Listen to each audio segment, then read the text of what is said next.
എൻ്റെ മുടിയുടെ ഓരോരോ അവസ്ഥയാണ് കേട്ടോ ഞാൻ കാണിക്കാൻ പോകുന്നത്. അതുപോലെ ദേ എൻ്റെ തലമുടിയിൽ ഞാൻ എന്തൊക്കെ കാണിച്ചിട്ടാണ് ഇതുപോലെ നല്ല കട്ടി വെപ്പിച്ചെടുത്തത് ഞാൻ പറഞ്ഞു തരാം കേട്ടോ. അതിന് ഒരു പ്രധാനപ്പെട്ട കാരണം എൻ്റെ ആൻറ്റിയാണ്. ഇതുപോലെയാണ് കേട്ടോ ആദ്യം എൻ്റെ മുടി ഇരുന്നത്. അത് കഴിഞ്ഞിട്ട് ഇത്രയും വളർന്നിട്ടുണ്ടായിരുന്നു. അത് കഴിഞ്ഞ് ഞാൻ ഹെയർ കട്ട് ചെയ്തിട്ട് അത് കഴിഞ്ഞിട്ട് പിന്നത്തെ ഇപ്പം എൻ്റെ മുടി എന്തോരം നീട്ടം വെച്ചെന്നാണ് കേട്ടോ നമ്മൾ നോക്കാൻ പോകുന്നത്. നീട്ടം മാത്രം വെച്ചിട്ട് കാര്യമില്ല, നമ്മുടെ തലമുടിക്ക് അതനുസരിച്ചുള്ള കട്ടിയും കൂടെ വേണം കേട്ടോ. അങ്ങനത്തെ ഞാനാണെങ്കിൽ ഇപ്പം എൻ്റെ മുടിക്കാണെങ്കിൽ നേരത്തെ ഡാൻഡ്രഫ് ഉണ്ടായിരുന്നത് പോലെ നല്ലപോലെ എൻ്റെ മുടിക്ക് നല്ലപോലെ കൊഴിയുന്നുണ്ടായിരുന്നു കേട്ടോ.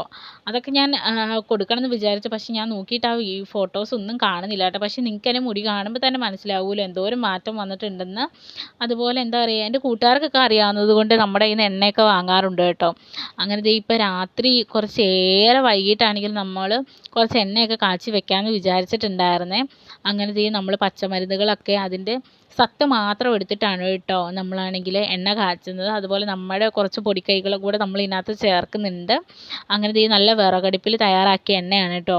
അപ്പോൾ ഇത്രയൊക്കെ ഉള്ളൂ ഇന്നത്തെ വീഡിയോ. ചാനൽ ഇഷ്ടപ്പെടുവാണെങ്കിൽ സബ്സ്ക്രൈബ് ചെയ്യാൻ മറക്കരുത് കേട്ടോ. അപ്പോൾ ടാറ്റ ബൈ ബൈ.